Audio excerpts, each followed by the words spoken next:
नमस्कार, मैं सद्दाम अंसारी। आप देख रहे हैं संविधान लाइव न्यूज।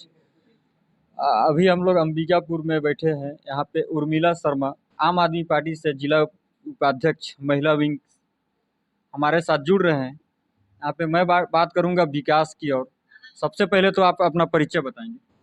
मेरा नाम उर्मिला शर्मा है। मैं जिला महिला विंग की उपाध्यक्ष हूँ और अंबिकापुर विधानसभा से हूँ, उदयपुर ब्लॉक डांडगांव से।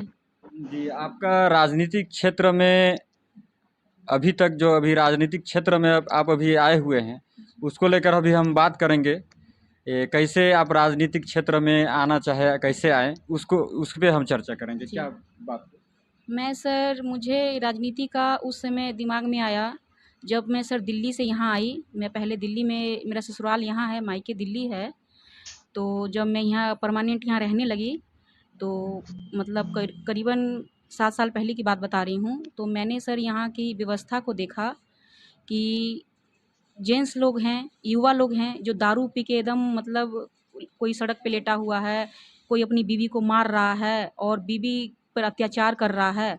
तो मुझे सर थोड़ा अजीब सा लगा कि कैसी यहाँ की सरकार की व्यवस्था है जो खुलेआम जवान है जो वो दारू पी रहे हैं, न उनको काम दिया जा रहा है, न धंधा दिया जा रहा है, खुलेआम दारू पी के अपने परिवार पे अत्याचार कर रहे हैं।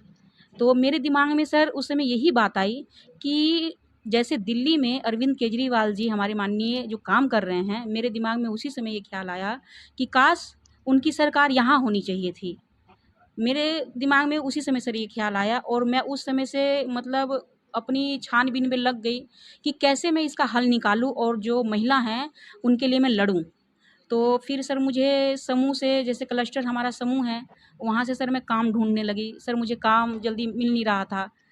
तो फिर नशे के बारे में सर आया कुछ क्लस्टर से कि जिला से कि नशे के बारे में कुछ काम करना है और एक और सर काम आया था। तो सर सबसे मेरा यही मुद्दा था कि नहीं, पैसा तो सर हम कहीं भी कमा लेंगे, लेकिन जो सबकी समस्या है वो पैसा से बढ़ के है। नारी शक्ति जो है वो इतना अत्याचार सह रही हैं, सबसे बड़ा वो मुद्दा है। तो सर उस समय मेरी बहुत ज़्यादा तबीयत ख़राब थी, मुझे 103 डिग्री बुखार लगा हुआ था और ये काम हमारे मतलब पंचायत में आया था। तो मुझे किसी ने बोला कि उर्मिला काम आ गया है। तो मैं सर बुखार में ही थरथराते गई वहाँ और 2 ऑप्शन था कि कौन सा आप काम लेंगी। तो मैंने उनके सामने हाथ जोड़ा कि मुझे नशा मुक्त अभियान का काम चाहिए। तो बोले क्यों? तो मैं बोली कि देखिए, पैसा तो लाख में कोई भी कमा सकता है, लेकिन जो जनता के लिए भला करना और जो यहाँ की व्यवस्था है उसको ठीक करने के लिए मुझे यही काम चाहिए। तो सर मैंने नशा मुक्त अभियान चलाना चालू कर दिया 3 साल पहले से। तो मैं घर घर जाके सर सबको हाथ जोड़ के ही विनती करती थी कि आप लोग मतलब दारू वारू मत पीजिए, अपनी बीवी पे अत्याचार मत करिए, अपने घर को देखिए। इसके वजह से आपके बच्चे लोग अच्छी शिक्षा नहीं पा रहे हैं, आपकी जो महिलाएं हैं वो अत्याचार सह रही हैं और आप लोग कुछ काम धंधा करिए। मान लीजिए यहाँ की सरकार तो कुछ आप लोग के लिए कुछ काम धंधा तो मतलब कि वैसी फैक्ट्री ना कुछ, मतलब कुछ नहीं यहाँ व्यवस्था की है।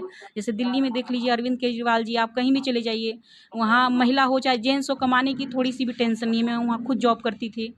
और बात रही मतलब कि वहाँ की व्यवस्था की, जैसे हॉस्पिटल हो गए, बहुत अच्छी व्यवस्था है दिल्ली में, और स्कूल हो गए, बहुत अच्छी व्यवस्था है। तो मैं सबको सर हाथ जोड़ जोड़ के यही बोलती थी कि आप लोग दारू पीना बंद करिए और अपना परिवार संभालिए। तो उस समय तो कुछ लोग बोलते थे अरे आपके बोलने से क्या होता है। फिर धीरे धीरे मैं रुकी नहीं, पहले मैं अकेले निकली, उसके बाद से फिर मेरे साथ दूसरी महिला निकली, उसके बाद तीसरी निकली, फिर हमारा 10 का ग्रुप बन गया सर। हम घर घर जाके हाथ जोड़ के विनती करते थे। और जो आज से 3 साल पहले और आज के में यही फ़र्क है कि जो लोग पी के मतलब कि सड़क पे रहते थे, जो लोग पी के अत्याचार करते थे, वो बहुत कम हो गया है। अभी अत्याचार है, ऐसा नहीं है कि वो हटा है, लेकिन पहले से बहुत ही कम हो गया है। आज खुल के दारू नहीं पीते हैं। अगर मैं छत्तीसगढ़ में कांग्रेस की सरकार है, युवाओं जो है बेरोजगार हैं, इस संबंध में आप क्या कहना चाहेंगे? सर अब यही तो है कि यहाँ की सरकार पता नहीं क्या, इतने दिन से उनकी सरकार है, उन्होंने तो जनता के लिए कुछ किया नहीं। तो यहाँ की युवा के लिए मैं यही कहना चाहूँगी कि आप लोग इतना साल से कांग्रेस भाजपा को आपने मौका दिया, एक बार केजरीवाल जी को मौका दीजिए।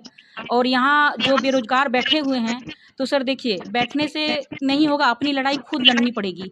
हम कब तक बैठे रहेंगे? अपनी लड़ाई हमें सर खुद लड़नी पड़ेगी। मैं नौजवानों से यही कहना चाहूँगी कि खुद वो सामने आए और अपनी लड़ाई खुद लड़ें। ये नहीं कि यहाँ बैठे-बैठे उन्हें सर यहाँ की सरकार नहीं उन्हें काम-धंधा देने वाली है, उनका है ही नहीं सर। अगर यहाँ की सरकार की अच्छी व्यवस्था होती, तो ये छत्तीसगढ़ में इतना सर भ्रष्टाचार क्यों होता? अंबिकापुर में जो है मंत्रियों का गढ़ माना जाता है और अभी मंत्रियों का गढ़ वाकई में है।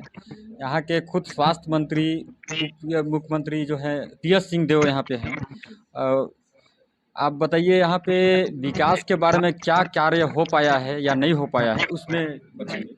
सर विकास का कहा जाए तो सर कोई कार्य नहीं हो पाया है। अब विकास का ले लीजिए, हॉस्पिटल में कोई भी मरीज़ जाता है तो उसको बाहर से चेकअप लिखते हैं, बाहर से दवाई लिखते हैं, कोई विकास नहीं हुआ है। पढ़ाई है, बच्चे लोग स्कूल जाते हैं, चावल-दाल दे देते हैं स्कूल में, एक साइकिल दे देते हैं, उसी में उनका परिवार खुश है, बच्चे खुश हैं। उनको तो शिक्षा से कोई लेना ही देना नहीं है सर, वो क्या व्यवस्था अच्छी करेंगे? रोड के बारे में भी कुछ बताएंगे। सर रोड का सबसे बड़ा मुद्दा ये है कि आज देखिए यहाँ पे कहीं भी आप देख लीजिए इतने एक्सीडेंट क्यों होते हैं। कहीं भी आप जाइए, कोई भी आपको एक लाइट मिल जाए सड़क में, कोई भी लाइट नहीं है सर, कोई अच्छी व्यवस्था यहाँ की सरकार की नहीं है। अभी हम लोग बात किए उर्मिला शर्मा, ये आम आदमी पार्टी से जिला उपाध्यक्ष महिला विंग के हैं। नमस्कार, मैं सद्दाब अंसारी, संविधान लाइव न्यूज़ छत्तीसगढ़ से।